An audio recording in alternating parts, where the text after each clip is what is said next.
రొయ్యల కర్రీ ఎలా చేయాలో చూద్దాం. చాలా సింపుల్గా ఈజీగా ట్రై చేయొచ్చు. ముందుగా ఎండు రొయ్యలను పెనంపై బాగా వేయించుకోవాలి. పెనంపై నూనె లేకుండా కాసేపు వేయించాలి.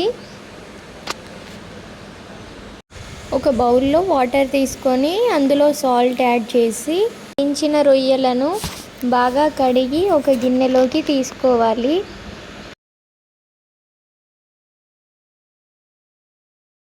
ఇప్పుడు కడాయిలో ఆయిల్ వేసి అలాగే జీలకర్ర యాడ్ చేసుకోవాలి.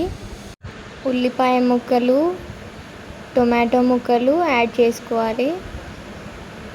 అలాగే పచ్చిమిర్చి కూడా వేసుకొని పసుపు, ఉప్పు కూడా యాడ్ చేయాలి. ఇప్పుడు కొంచెం అల్లం వెల్లుల్లి పేస్ట్ వేసుకొని బాగా ఫ్రై చేయాలి.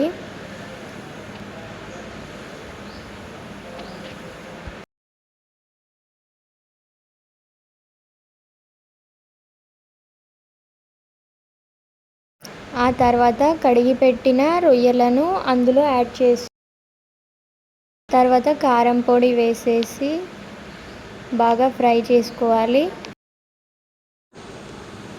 ఇప్పుడు తగినన్ని నీళ్లు పోసి ఒకసారి బాగా కలుపుకోవాలి. తర్వాత మూత పెట్టి మీడియం ఫ్లేమ్లో నూనె పైకి తేలేంత వరకు ఉడకనివ్వాలి.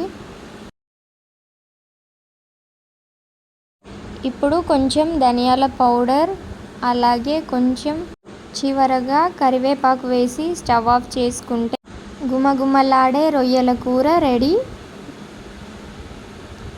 To serve.